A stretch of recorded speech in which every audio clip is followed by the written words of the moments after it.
ça, et ça, et ça.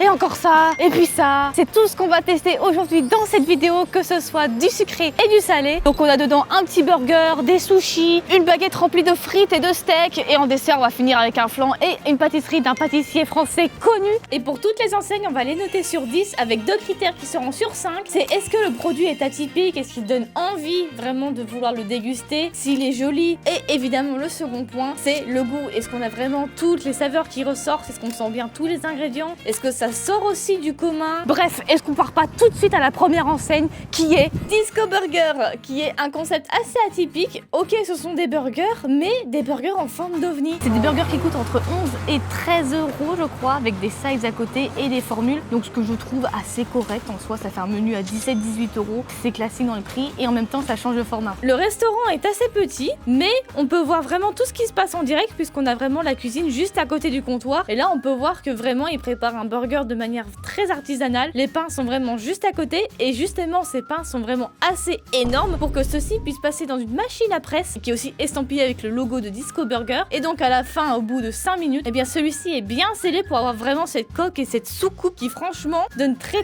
envie en premier abord. Vraiment, on va essayer ça tout de suite. Donc là on a reçu notre burger tout droit sorti de la petite disquette. C'est plutôt sympa, c'est assez spécial. Il est très chaud. J'ai pris le burger classique, le Big Cheese je crois. Et là j'ai trop faim. Ça pique légèrement, mais ça c'est avec les cornichons qui sont donnés. Du coup, ce qui est un peu dommage, c'est que je trouve qu'il y a beaucoup de croûte par rapport à ce qu'il y a à l'intérieur. Donc dedans, il y a un steak avec de la salade, des cornichons et une tranche de cheddar. Donc vraiment un accompagnement très classique de burger, mais franchement très bon. Je trouve le pain est vraiment, ça change, c'est vraiment un pain très croustillant. J'ai quand même l'impression qu'on retrouve beaucoup le goût qu'on a dans les fast-food. Genre, pour moi, c'est un peu comme un burger de McDonald's, mais en version supérieure. Donc en soi, ça change pas trop. Mais du coup, quand t'écartes, ça fait très léger en garniture. Je trouve qu'il pourrait mettre bien plus de salade, par exemple. Et par contre, le gros avantage, c'est que vous voyez là, je continue à manger, mais il n'y a rien qui coule en dessous. Et ça, c'est vraiment trop bien. C'est super pratique si on veut prendre à emporter. Donc juste pour ça, je valide totalement ce concept. Franchement, visuellement, je ne saurais pas quoi noter parce que de base, il est scellé, il est super beau scellé. Mais du coup, après, à l'intérieur, ça ressemble à un burger très classique. En vrai, je mettrais un petit 4 sur 10, vous voyez, parce que je trouve quand même très beau le design. Sur les réseaux, ça change quoi. Et en termes de goût, je mettrais un 3,5 parce que je suis pas emballée non plus par un super burger. Mais en même temps, ça reste très bon et ça reste abordable quoi. 12 balles le burger. Même à McDonald's, t'as pas meilleur pour le prix. En tout cas, je me régale. Bon, j'ai fini la fin de mon petit burger et on se retrouve tout de suite à Cérôle. Attendez, avant qu'on aille à Cérôle, je suis passée à la Fnac juste avant pour aller chercher un Lego parce que j'ai une passion de Lego insoutenable et il me fallait absolument celui-ci qui est très joli. D'ailleurs, je l'ai fait pour vous à l'occasion. Et en plus, j'ai vu qu'il y avait les Ninja Creamy en promotion. Et d'ailleurs, si vous ne l'avez pas et que vous voulez un avis sur cette machine, je vous invite à aller voir ma première vidéo sur celle-ci qui parle de la Ninja Creamy Swirl. Et honnêtement, moi, je fais des glaces tous les jours. Voilà. Bon, bref, on retourne à Cérôle maintenant. Bon, la devanture ne paye pas de mine, mais honnêtement, à l'intérieur, c'est assez petit, très mimi. Et tout est déjà disponible en rayon et on n'a plus qu'à choisir. Qui sont vendus entre 9 et 12 euros. Honnêtement, je trouve que ça va le prix. Le packaging est plutôt réussi. Et ce qui est marrant, c'est que du coup, c'est quasiment que de la vente à emporter. Et il te donne juste ton tube avec la sauce au choix, donc soit salée, soit sucrée. Donc ça veut dire qu'on doit manger directement dans le tube, j'imagine. Ok, parce que là, on a toutes les instructions. Ouvrez, ajoutez la sauce, faites glisser et savourez. En fait, on pousse avec ça. Bon, déjà, je vais tester sans sauce, hein, naturellement. Oh, ok, d'accord. Ah, et on mange directement dedans. En tout cas, c'est très joli, c'est très garni. Là. Honnêtement, je trouve qu'il lésine pas sur la quantité. Maintenant, est-ce que c'est bon? Sincèrement, juste comme ça, ils sont excellents. Je les trouve vraiment très bons. Le riz est pas trop salé. Il est bien assaisonné et justement, je trouve qu'on sent tous les goûts. On sent bien le concombre sur celui-ci avec le saumon, l'avocat, un tout petit peu la cream cheese qui vient relever et les petites boules autour. Mais je trouve que c'est excellent. Ça se vide bien vite, il n'y a que 10 pièces à l'intérieur. Je trouve que c'est vraiment cool pour un petit encas. C'est facile à transporter partout. C'est très bon. Donc quand même, c'est une enseigne qui est notée que 4,5 parmi 1200 avis déjà, alors que c'est une enseigne qui est vraiment très récente en soi. Et je me dis, comparé à un sushi shop ou un côté sushi qui sont eux des grandes enseignes, bah ça honnêtement ça n'a rien à en envier. Et honnêtement même le niveau rapport qui a été pris par rapport à ces enseignes, je le trouve vachement plus intéressant. En plus je me dis que c'est installé à côté de plein de rues qui se rejoignent avec beaucoup de monde et en plus avec le centre Pompidou juste derrière. Donc en plus c'est vraiment un super bon cadre. Vous voyez, j'ai trouvé de la place aisément sur un petit poteau où tu peux manger ça vraiment très facilement et rapidement sur le pouce. Visuellement, par rapport au burger par exemple, tu peux pas trop, aspect extérieur, savoir ce que c'est. Si tu me compares pour le packaging, je trouve que le packaging est très joli. Donc pour moi, on va partir sur la même note que le Disco Burger qui est de 4 sur 5. Et en termes de goût, là par contre, je trouve que c'est largement meilleur que des sushis, de ces sushi shops comme je vous l'ai dit. Et même en comparaison avec le burger, je trouve ça bien meilleur. Il y a beaucoup plus de goût. Donc pour lui, je mettrais 4 voire 4,5 sur 5. Donc pour l'instant, c'est mon ancienne préférée de ce qu'on a testé. Les sushis, c'était une réussite, clairement, je l'ai dévoré. Mais maintenant, on passe à une enseigne où il y a du gras et c'est à la baguette du relais. Alors je suis choquée, il y a énormément de queue. Bon, après, on n'a pas attendu très longtemps. On a attendu 15 minutes pour avoir notre baguette remplie de steak et de frites avec 3 versions au choix. Et ici, on a pris la version classique que vous pouvez voir sur les réseaux un peu partout à 20 € et on va goûter ça tout de suite. Bon, après quelques minutes d'attente, on a pu récupérer notre baguette remplie de viande et de frites. Donc pas le choix du menu, donc on a juste 3 tailles au choix, soit un S, soit un XL, soit vraiment un XXL. Donc t'as plus ou moins de viande et donc ça va de 15 à 25 €, ce qui est assez cher quand même pour le peu d'ingrédients que tu as, puisque t'as vraiment juste une baguette, un steak et des frites. Bon, moi elle me l'a coupé en deux pour que ça soit plus simple à manger. Donc là vous voyez à l'intérieur, il reste encore le reste. Mais bon, je trouve que pour le prix, c'est pas super garni. Après ça sent bon, je trouve que la sauce mélangée à la viande, elles sont très bons. Maintenant, est-ce que ça vaut le goût et la hype que ça a eu? C'est pas forcément connu que auprès des Français, mais là j'ai entendu des gens parler italien, anglais et même espagnol, donc c'est vraiment multiculturel. Bon, trêve de bavardage, on va quand même goûter notre 3e plat.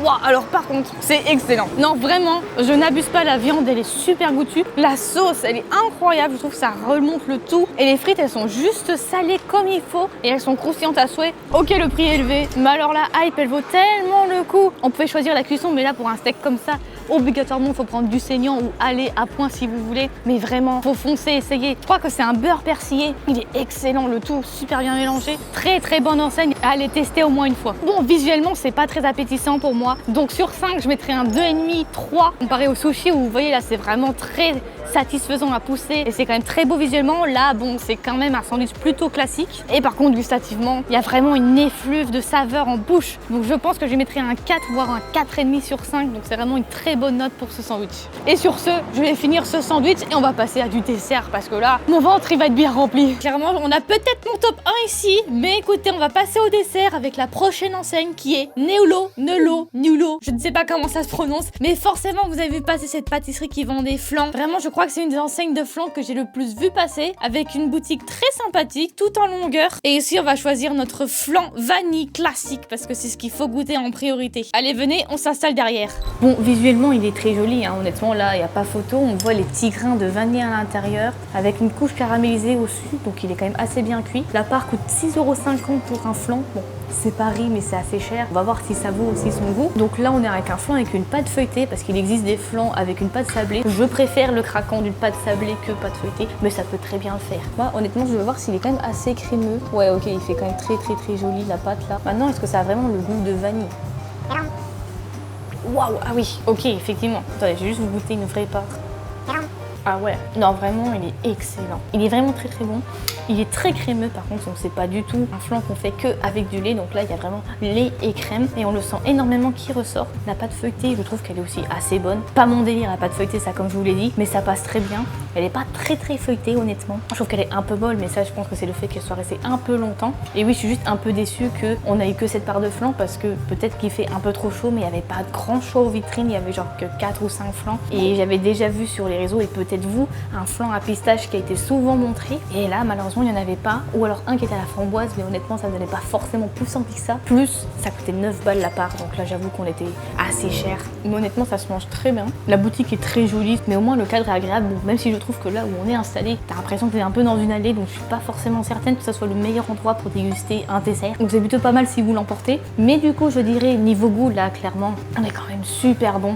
Je mettrais vraiment un 4,5 sur 5. Là, honnêtement, on est dans le top du top. Même si je sais qu'il existe d'autres flans qui se prénomment meilleurs flans de Paris. Tu vois une nouvelle enseigne sur TikTok de pâtisserie et qui vend du flan, tout de suite, c'est le meilleur flan de Paris. Alors que non, pas forcément. Donc en vrai, il y a moyen peut-être qu'un jour on fasse un marathon flan. Hein. Dites-moi si ça peut vous intéresser parce que ça, c'est vraiment ma pâtisserie préférée. Je pourrais en manger des milliards. Et visuellement, ça donne très envie. Surtout avec tous les petits points noirs qui, normalement, ça mérite une bonne qualité de vanille. Donc ouais, là, on est vraiment sur un 4 sur 5 aussi. Donc là, en termes de dessert, vraiment, on est au top du top pour moi. Clairement, je suis trop contente d'avoir mangé un flan. C'est vraiment ma pâtisserie préférée. Mais maintenant, on va se diriger vers Christophe Michalak, qui est la pâtisserie que je n'ai pas réellement vu beaucoup sur les réseaux sociaux, mais honnêtement, ça me donne extrêmement envie. Vous connaissez forcément Christophe Michalak si vous suivez l'actualité et que vous êtes fan de food, qui est un des grands pâtissiers français. Et ici, on va tester un de ses trompe-l'œil, avec ici un trompe-l'œil à la mangue, même si honnêtement, les autres pâtisseries à côté dans les vitrines me donnaient super envie. Mais bon, pour le prix, je crois qu'on va juste se contenter de celle-ci. Regardez, c'est une mangue qui coûte 9 €. Hein. Tout de suite, je le dis, 9 € la pâtisserie. Tu payes aussi beaucoup le bonhomme. La pâtisserie est très jolie, hein. Honnêtement, ça donne envie de croquer dedans. Donc on a vraiment l'impression d'avoir une grosse mangue littéralement. Alors c'est pas un trompe-l'œil parce que directement dedans, bah t'as les saveurs de la mangue. Hein. On arrête sur Twitter de dire que tous les trucs qui ressemblent à ça, c'est les trompe-l'œil. Alors que non, trompe-l'œil, c'est t'as une mangue devant toi, mais t'as le goût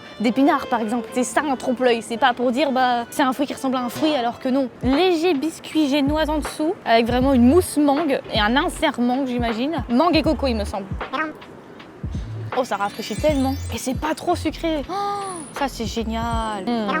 Le biscuit il est extrêmement léger, c'est vraiment la mousse qui prend le dessus. J'ai déjà mangé d'autres desserts où justement il y avait pas mal de mousse avec le biscuit. Mais là honnêtement, bah, le mélange il est vraiment parfait. Je trouve qu'il y a vraiment cet équilibre entre la mousse et le biscuit qui fait que t'as pas trop de mousse et t'as pas trop de biscuit. C'est pas trop sucré, tu sens vraiment aussi l'acidité de la mangue. Donc franchement c'est vraiment ultra bon. Elle reste en fin de bouche, donc ça dépend ça si vous aimez ou pas. Mais moi j'aime vraiment beaucoup. Après, est-ce que ça vaut 9 balles? Non, très clairement. Mais par contre là, on est vraiment sur l'enseigne qui a le visuel le plus beau.